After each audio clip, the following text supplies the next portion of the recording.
Buenos días. El día de hoy, 23 de mayo a las 9 de la mañana, les estoy grabando la clase que quedó pendiente del sábado, que acaba de pasar, debido a que, pues bueno, ustedes ya saben que tuve mi examen de admisión y no pude presentarme al colegio. El día de hoy vamos a analizar unos artículos que son muy importantes para el desenvolvimiento de la relación laboral.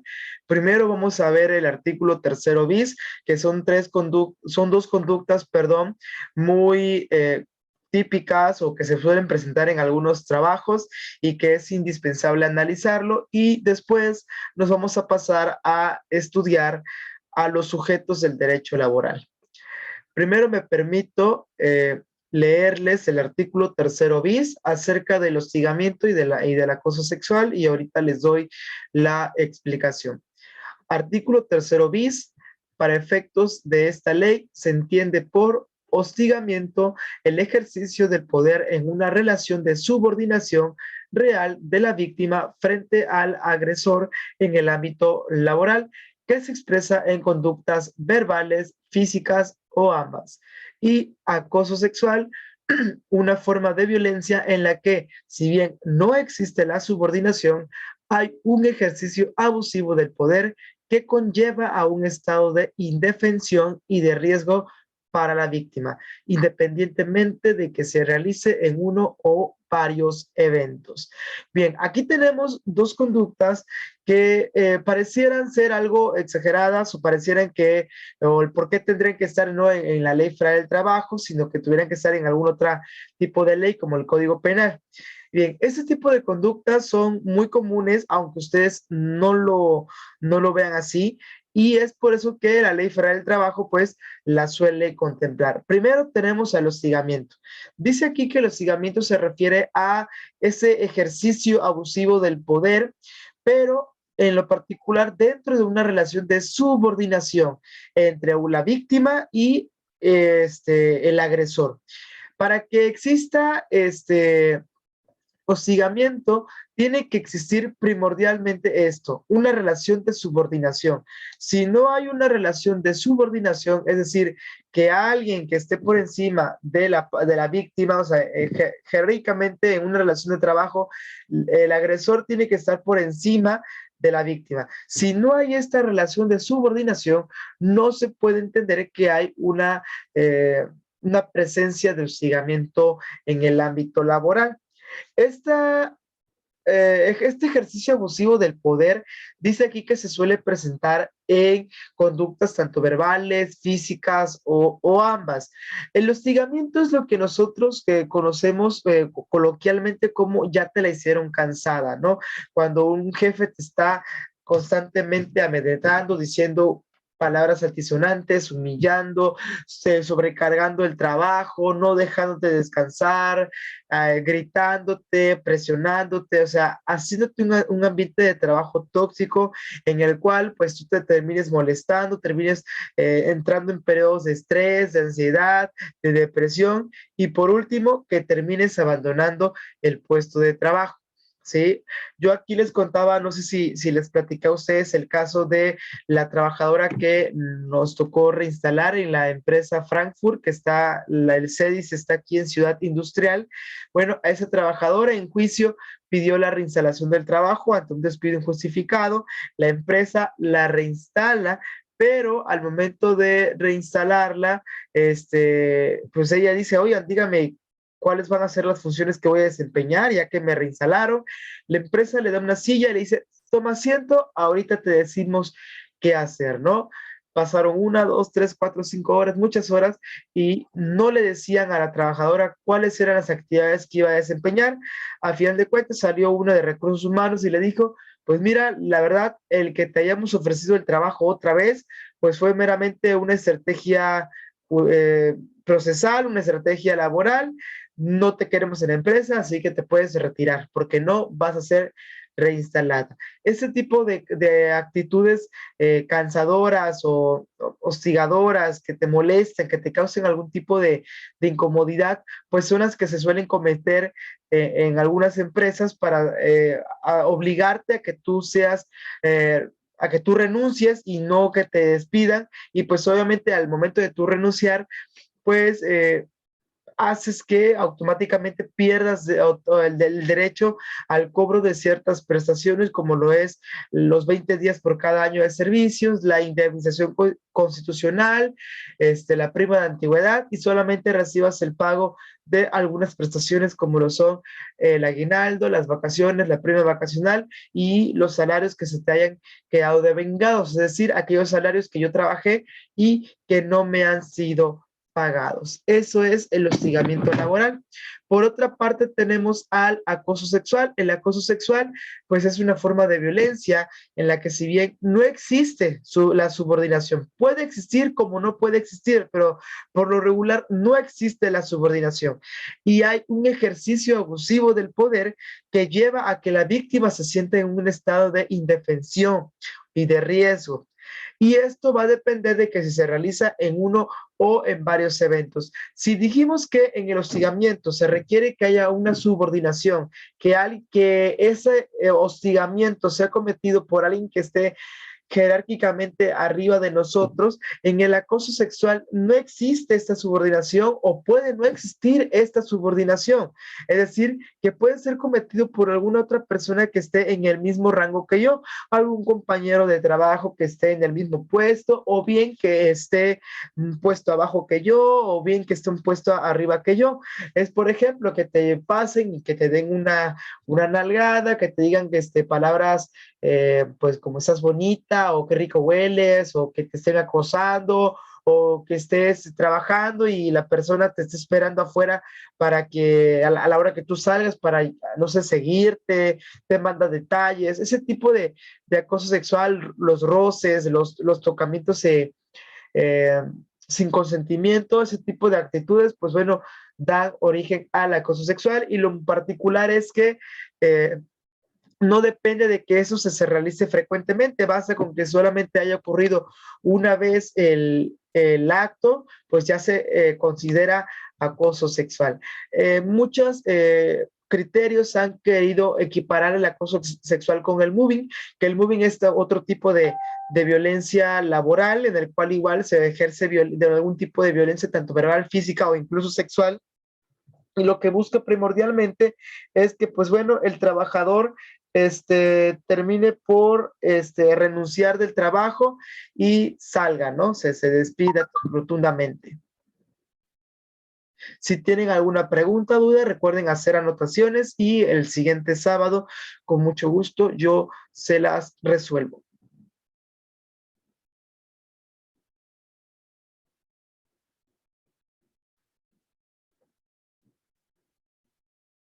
Bien, pasemos al artículo 8. Ahora sí, vamos a analizar nosotros a los sujetos del derecho laboral.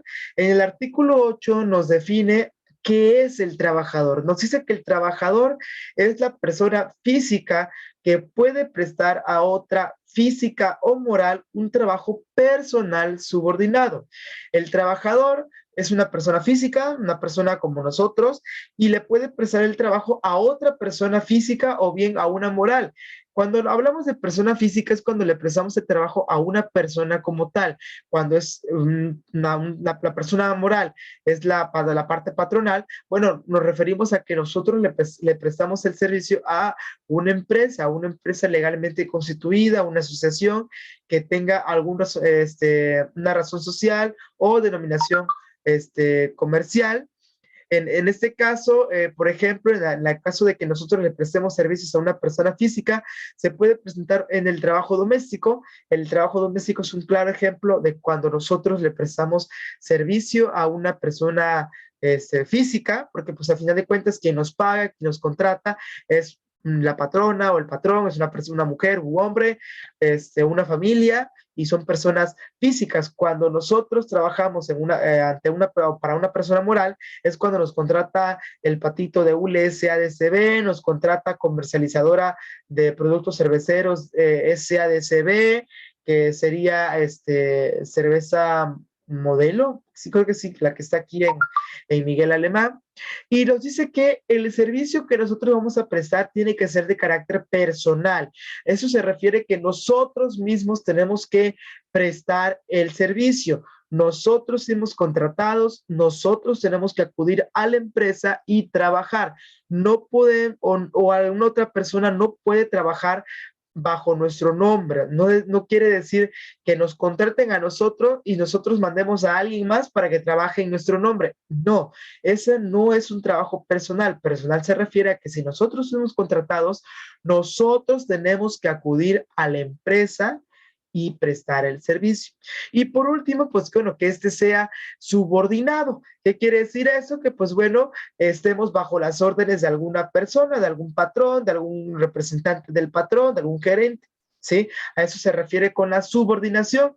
También pues depende que nos digan qué tipo de trabajo realizar, cómo realizarlo, cuándo entro, cuándo salgo, a qué hora es mi hora de comida, cuánto me van a pagar, dónde me van a pagar, a qué hora me van a pagar, o sea, todo este tipo de indicaciones cuando son órdenes y cuando nosotros nos encontramos bajo las órdenes de alguien más, pues automáticamente se dice que nuestra relación tiene una subordinación.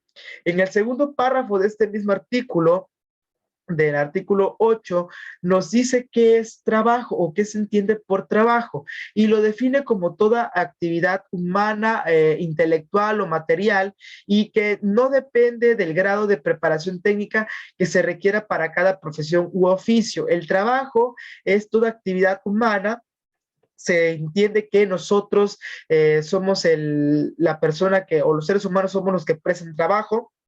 En muchos otros conceptos o de acuerdo a la etimología u origen de la palabra trabajo, pues se le da a referencia al esfuerzo físico, al desgaste físico que una persona ejerce al momento de realizar un trabajo, ¿no? Y que ese trabajo pues puede ser intelectual o material.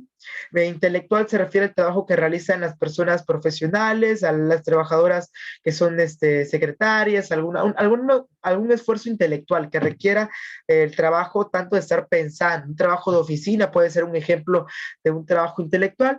Y un trabajo material, pues sería aquel que desempeñamos en alguna fábrica, en alguna obra, ¿sí? Que nosotros tenemos que estar ejecutando algún esfuerzo físico, ¿no? No tanto intelectual, más bien físico. Y que bueno, pues no depende de que se requiera algún grado de preparación, sino que simplemente, pues, cualquier actividad, así sea de barrer las banquetas, como operar alguna máquina o conducir algún camión, pues las tres son consideradas trabajos. No importa que a fuerza te quieran pedir algún tipo de preparación académica para que seas considerado como trabajo o como trabajador, no, para nada. El artículo 9 nos habla de otra figura o sujeto del derecho,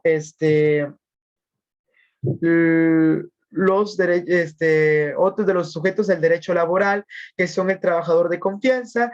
Dice aquí que la categoría del trabajador de confianza depende de la naturaleza de las funciones desempeñadas y no de la designación del puesto. Eso se refiere a que para que una persona sea considerada trabajador de confianza, se debe analizar qué funciones desempeña o qué funciones realiza en la empresa.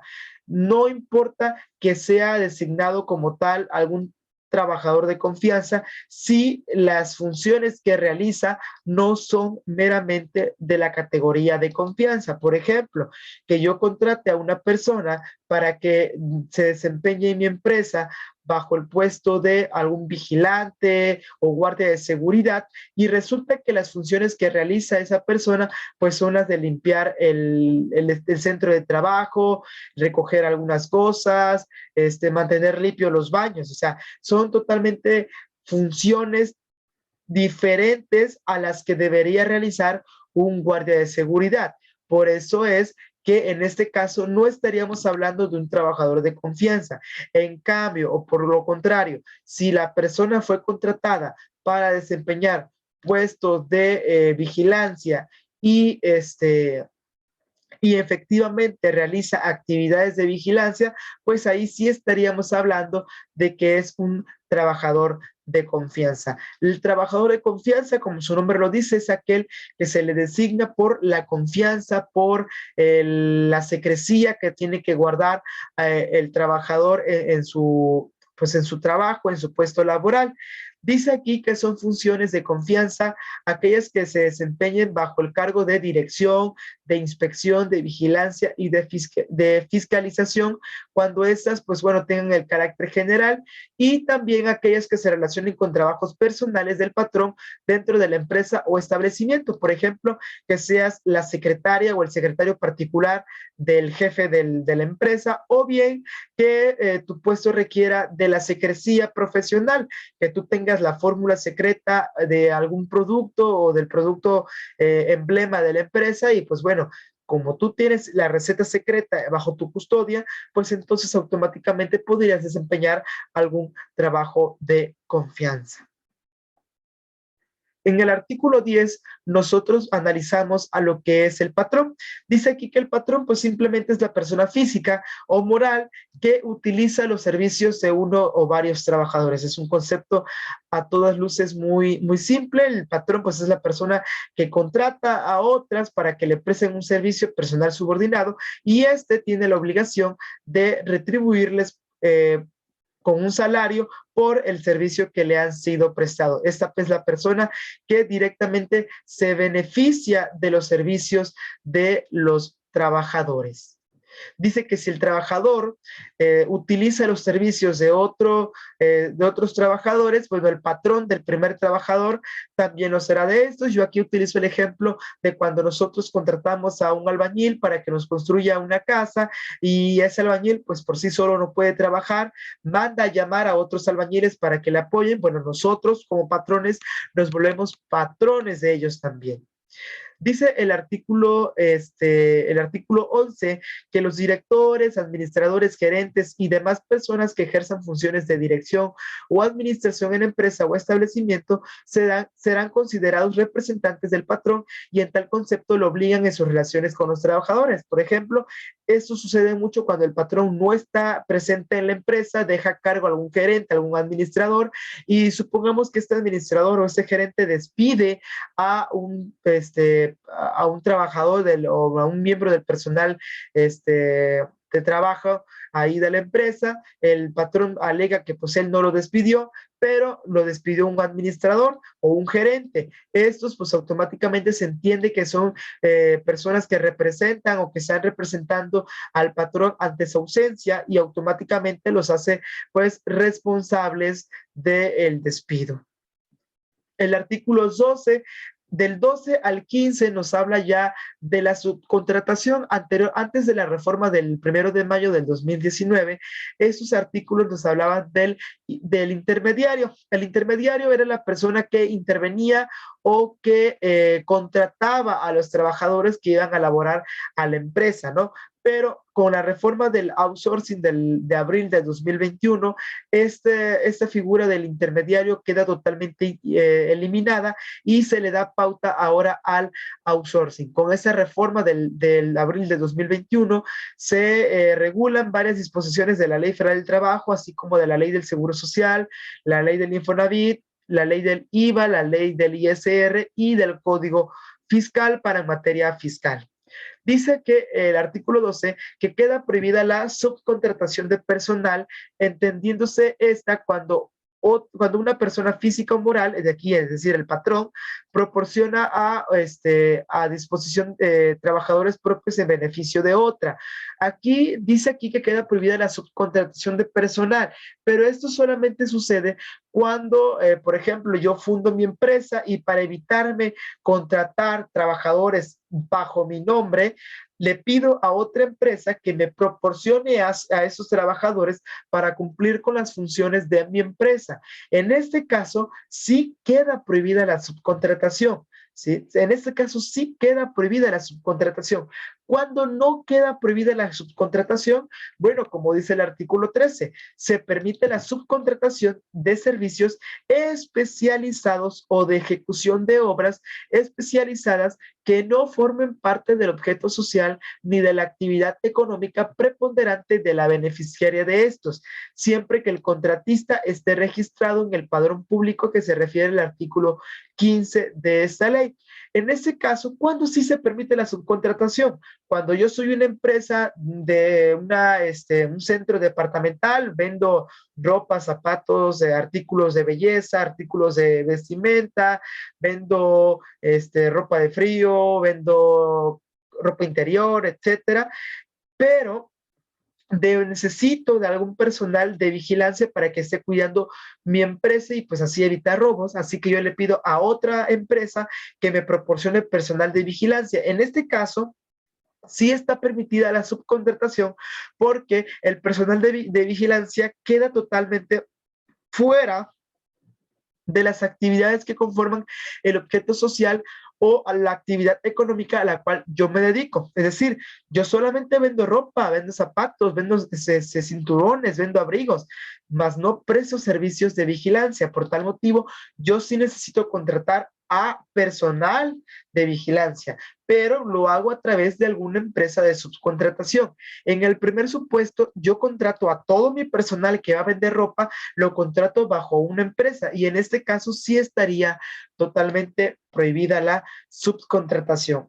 Nos habla de que las agencias de empleo o intermediarios solamente pueden intervenir en la contratación de personal, pero en la cuestión sobre el reclutamiento, selección, entrenamiento y la capacitación, mas no pueden ser consideradas patrones, ya que para que sean consideradas patrones necesitan beneficiarse directamente de los servicios que estos trabajadores en reclutamiento pues vayan a prestar o se encuentren prestando.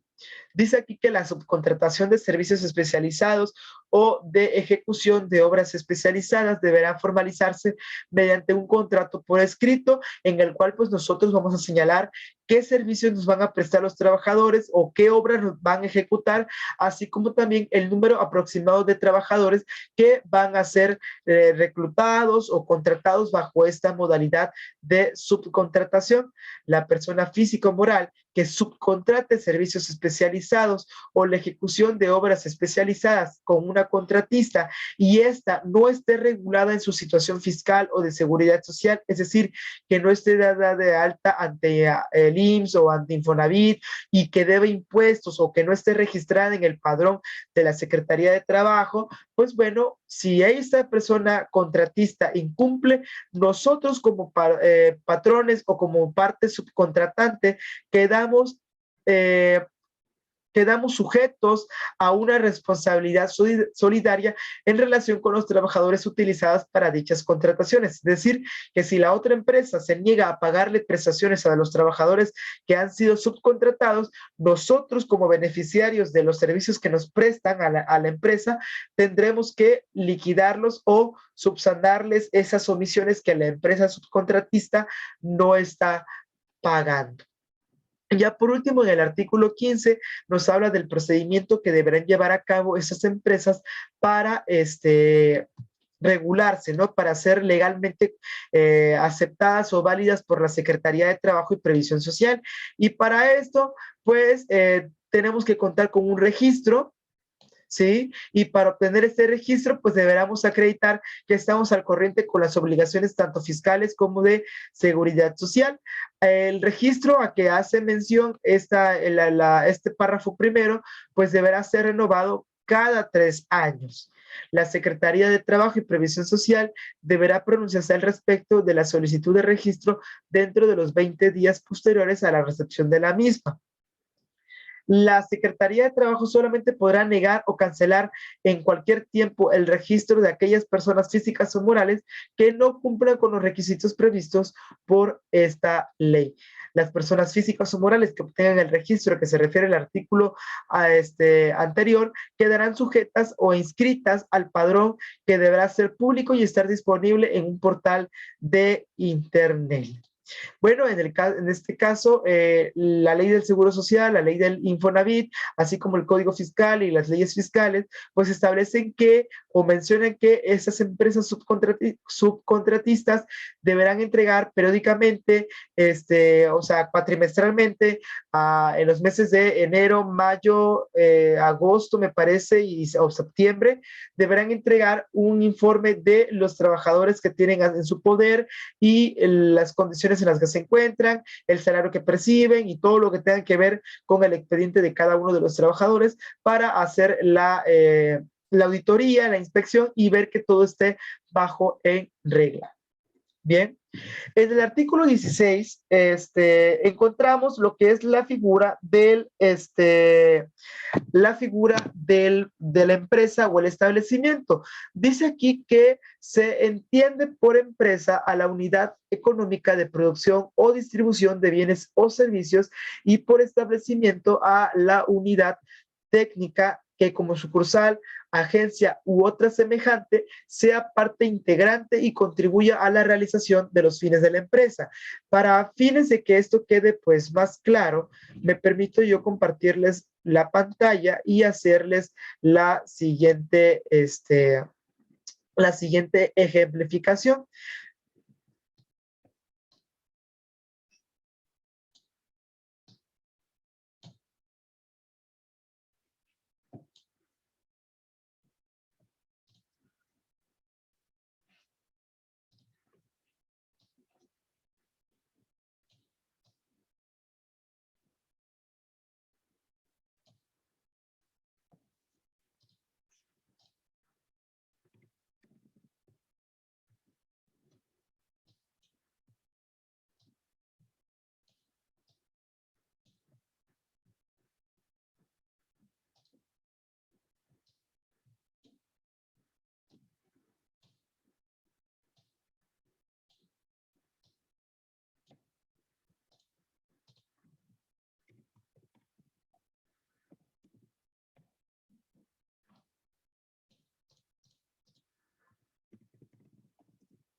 Bien, en este caso nos dice el artículo 16 lo siguiente. Vamos a poner mucha atención.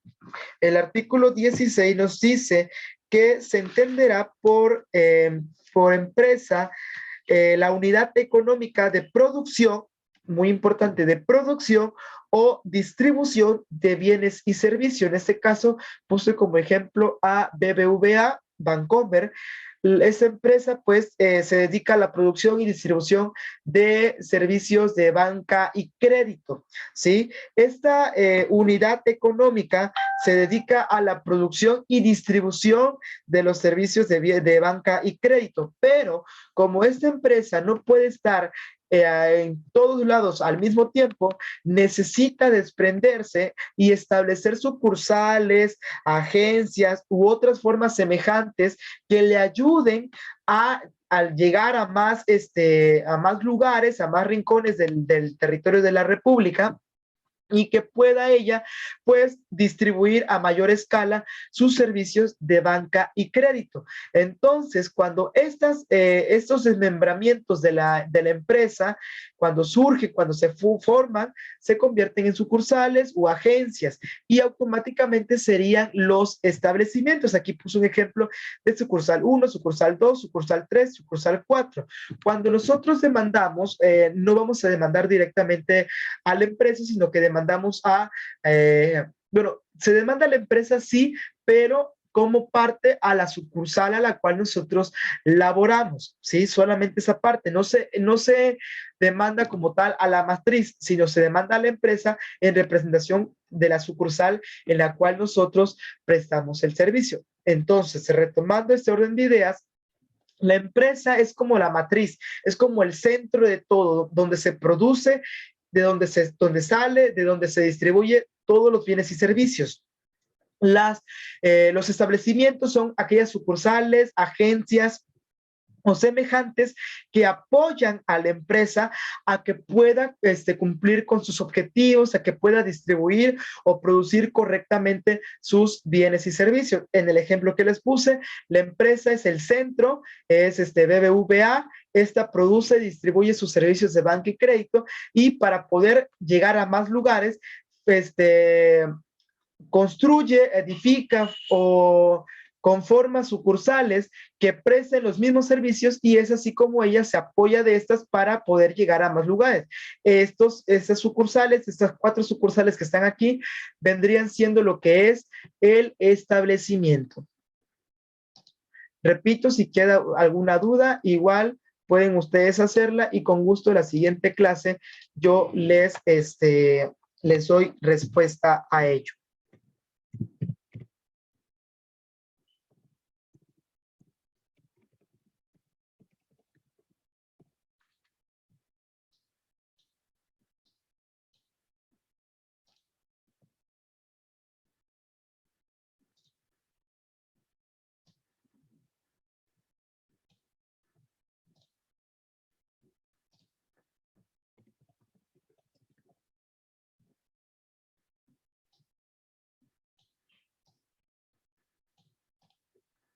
Ahí se los dejo un rato para que puedan ustedes pausar el video y puedan copiarlo tranquilamente, apoyándose del artículo 16 de la Ley Federal del Trabajo. Se los voy a poner aquí para que también ustedes pues puedan tomar sus apuntes. Artículo 16 de la Ley Federal del Trabajo.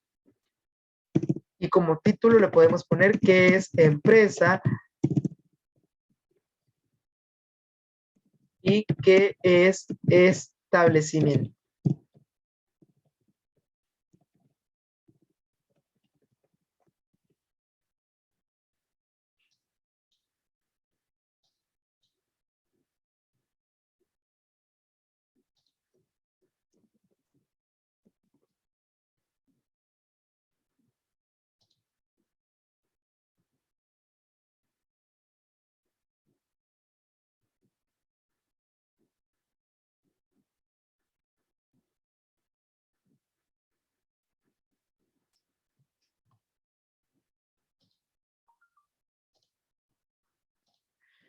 Regresamos a nuestra Ley Federal del Trabajo. En el artículo 17 nos habla de la jerarquía legal o la jerarquía jurídica de las normas de trabajo. ¿Qué pasa cuando la Ley Federal del Trabajo no contempla alguna regulación? Bueno, nos podemos apoyar de la Constitución, de sus leyes o reglamentos, o bien de los tratados internacionales.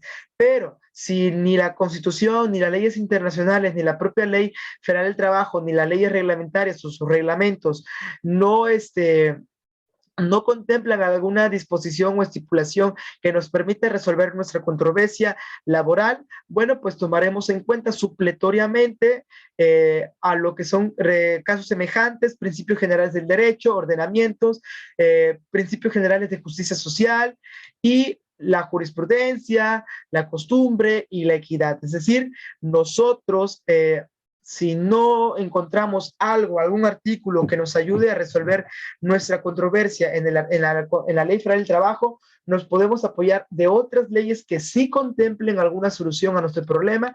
Nos podemos apoyar porque el artículo 17 nos lo permite. ¿Sí? Si esta ley no tiene nada, supletoriamente o en apoyo a esta ley, nos podemos apegar a otras disposiciones.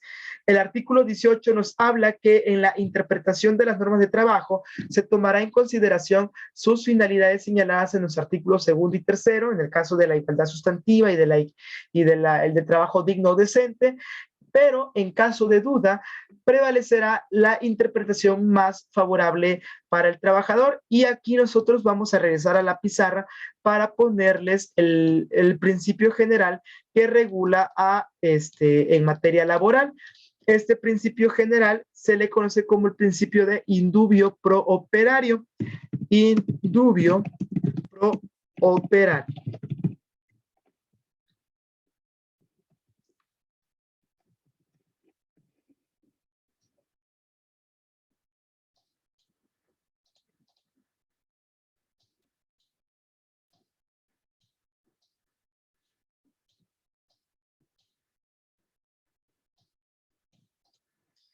¿Qué quiere decir este principio? Bueno, que en caso de duda, se tomará el criterio o resolución que más favorezca al trabajador o la clase trabajadora.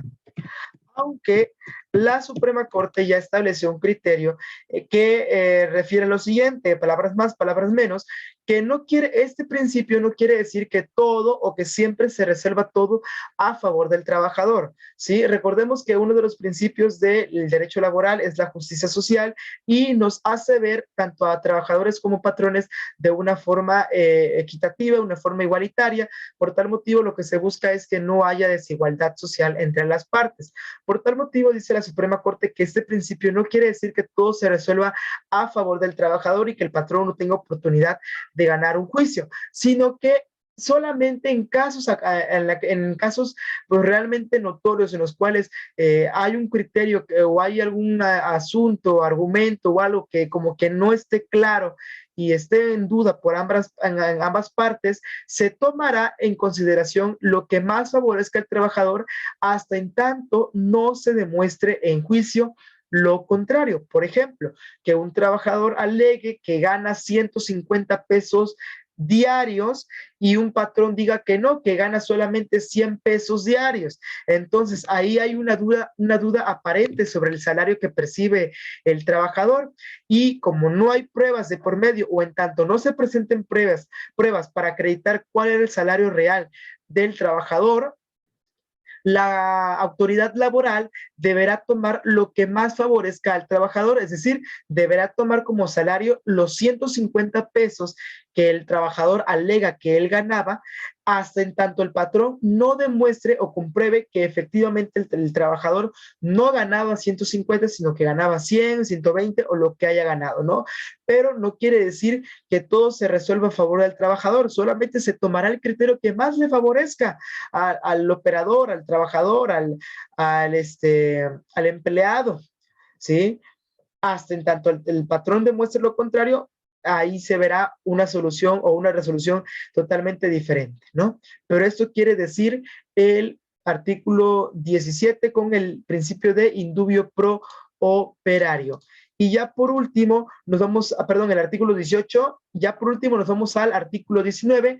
Esto quiere decir que todos los actos y actuaciones que se relacionen con la aplicación de las normas de trabajo no causarán impuesto alguno. Quiere decir que todo lo que se actúe ante las autoridades laborales, los convenios, el que vayamos nosotros a pedir asesoría, todo eso, o bien a acompañamiento legal, porque carecemos de recursos para contratar a algún abogado privado, todo eso es de forma gratuita, no nos tienen que cobrar, ni nos tienen que pedir algún dinero por alguna actuación, por levantarnos a algún acta, por darnos alguna copia, por algo así, no nos tienen que cobrar porque el artículo 19 nos dice que la aplicación de las normas de trabajo no causará impuesto alguno, no serán de forma gratuita.